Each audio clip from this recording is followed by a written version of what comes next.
Greetings. This is Jacqueline Loh from Grace That Reigns. Welcome to our winter series called Fall into the Light. From January to April, we will offer powerful and amazing testimonies of how God helps to reveal His wonder to us and how our own sense of wonder can be renewed.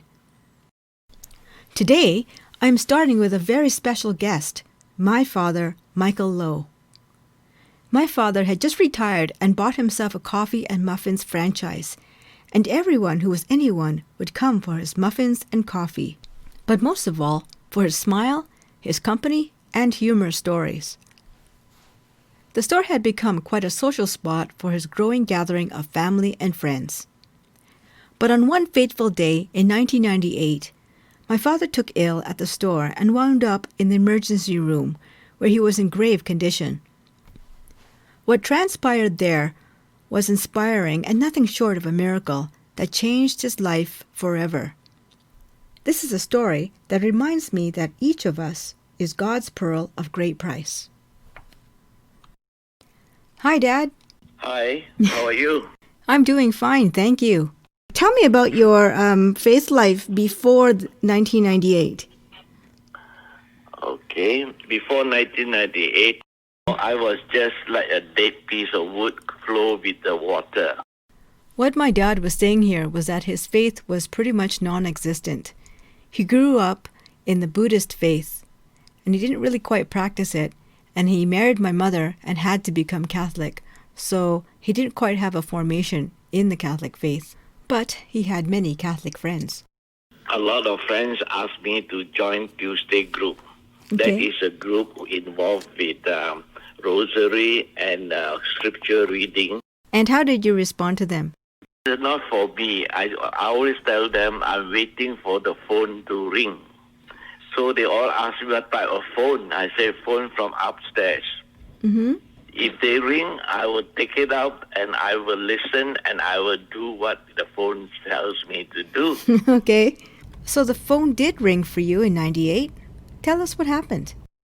So in 1998, somewhere in June, I was serving one customer.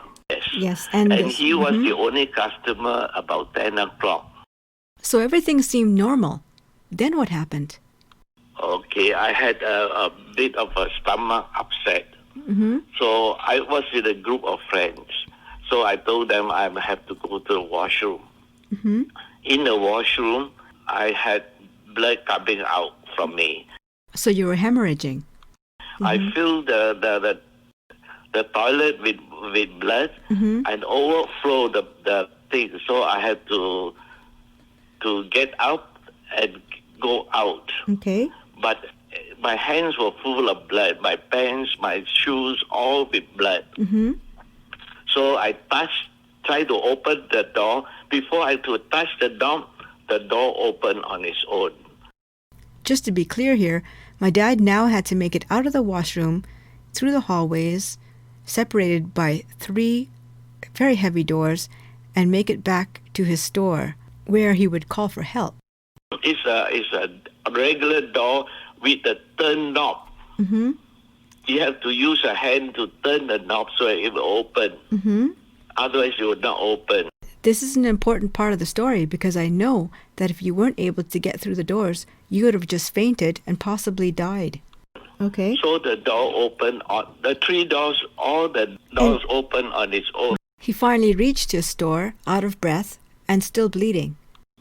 So when I sat down, I told my workers, they pick up the phone, call 911. Mm-hmm.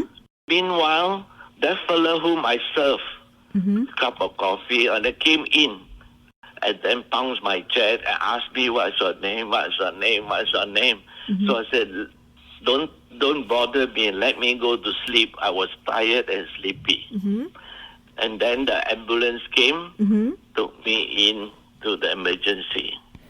And in emergency, they gave me 3 pints of blood. Okay, and then what happened? They sent me downstairs to a dark room where you have a TV and the surgeon was there. Mm-hmm. He put a tube through my throat, through my mouth, right down to my stomach and said, look, And on the screen, I could see a dark spot there, Okay. like a growth like that in the stomach. He said, "Oh, this is a culprit. I'm going to remove it." So later on, you came in with Julie, Right. and you prayed over me. You only asked me one question: do you believe in Jesus Christ? That's all. That's all what made me say, I do believe in Jesus Christ. Yeah. Then you say, Yes. "Oh, you said there is no operation, and there is nothing wrong with you. You'll be okay." I remember saying that to my dad, and I remember feeling it very strongly in my heart that that would happen, but I don't remember really understanding how come those words came from my mouth. Then the surgeon 6 o'clock came to my room, to my bed. He said, "Okay, Michael, this is what I'm going to do with you. I show you. You have seen what is inside." I said, "Yes." He told me I will cut 8 inches down, straight down, and 6 inches across. Then I open it up and take the growth out from you. Okay. Then I said, "You earlier, when you came in with Judy, you said there is nothing wrong with me. You don't need the operation." I was not too sure. I was confused. Meanwhile, the operation preparations continues on as scheduled, and the doctor gives instructions to the attending nurse. He said, "Sharon, see that Michael don't take anything after 12 tonight. Next morning, 6 o'clock, he will be wheeled out to the operating room. I'll be there." So up to this point, we've just learned that my father began to hemorrhage while at work. He then made it back to his store through a long corridor while mysteriously passing easily through 3 sets of doorways to arrive at his shop. Then he was met by a mysterious stranger whom he had never seen before, and he described him as Middle Eastern, who wore a very unique outfit, who literally saved his life. Then he lands himself in the emergency room, my dad, and receives a prayer from his not really practicing Catholic daughter that would challenge anyone's faith. And now he's about to go to surgery. This is pretty dramatic, don't you think? The next morning, Michael tells us that the doctor came back at 6 a.m. in the morning. He walked in. He said, "Michael, I have good news and bad news. Which one do you want first?" Okay. So I said, "Give me the bad news. At that point, the doctor looks at him and says, You don't need operation." in that moment, my dad said he didn't know what to think. He said, "I see nothing this morning while I review the tape. Did the morning before they go to the operating theater, all surgeons must look at the tape, what they are going to do. Saw the same tape I saw in the afternoon, Right. There was a black growth." The doctor was surprised. So I asked him, I said, "Doctor, did you really look at the correct tape?" He said, "Yes, your name is on the tape. I wrote it myself." So in my heart, I said, where did he keep the tape? Could it be where the magnet is? Yes. It will erase the tape. But the doctor said, no. Everything is put in the correct place where the tape is concerned. He said, "Now the good news, you have to stay here for 6 days."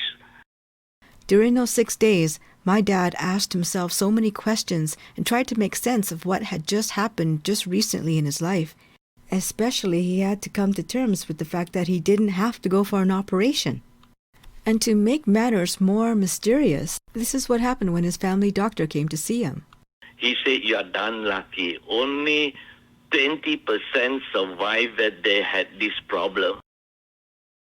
What he's saying is only 2 out of 10 people survive a massive hemorrhage like this. And that's even before they get to the operation room. It's obvious that something miraculous happened in my dad's case, something that was so inexplicable that he didn't even have to go for surgery. So after he was released from the hospital, my father went back to the store, his store, Marvelous Muffins, in the mall, where it all happened. I wet my hand and wet a piece of wet towel. I went into the same toilet where for the staff. I tried to open each door. I couldn't open it. One after another, three doors I couldn't open with my wet hand. Why did the door open on its own? When I touch it, it opened. When I touch it, it opened. Now I try to turn it with my wet hand. I couldn't. For the longest time, my father and I tried to find the answer to the question, but we really couldn't because those doors were no ordinary doors. They were mall doors. They were fire doors, actually. You had to press a button in the knob to open them, and that would have taken a certain amount of exertion. We knew that could have never have been done because of the condition my father was in when he was trying to run to the store to get some help. I then asked my dad about the mysterious man who he had been serving before the incident, if he had come back at all to the store. No more. I said, do you find him peculiar? He said, yes. I asked my friends, Okay. and I told them that it's Nero's outfit. And what do you mean by that, Dad? Prime Minister of India wore when he was in power. So what you're saying is that you've never seen him before, and the clothes that he wore were highly unusual. Wouldn't you expect that if someone came to save your life, if they were local, they would come back to find out how you're doing? These were the questions that went through all our minds. Yeah, that's why I thought, well, I might as well learn more about the faith, Okay. the religion, Catholicism, to answer all my questions. Wow. So your conversion happened really quickly. Did you feel like the Lord was asking you to do something for him? Yes, I don't know. Then that's how I went to join the Tuesday group. I know that everyone was very happy that you joined the prayer group. I also know that the illness that you experienced and the miracle that happened to you led you to the Lord, led you in a way that you needed to find out the answers to what had happened, and then that led you to find out more about the faith and more about the Bible. Yeah. Now I have less worry. I already say a prayer. I watch the mass in the morning. Two masses, in fact. One is 8 o'clock, one is 9 o'clock. And we go for the rosary in the church at 7 o'clock. And then we say our own rosary here in the house at 3 o'clock or 3:30, and sometimes at night. Right. So now you find yourself praying more, right? Yes.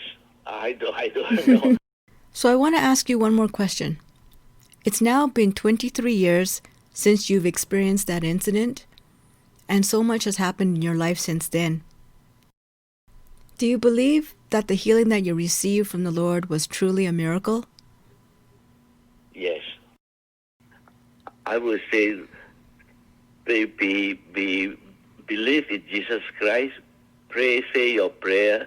If you can say one Hail Mary a day, glory be, and our Father, that will be good enough. And also read the scripture. It will enlighten your life. Thank you, Michael, for recording for us your inspiring testimony. I'm so pleased that God gave you a second chance to be with us today, and especially for me and my family. I just want to add one more thing, Dad. I just want to tell you that I love you. Oh, thank you.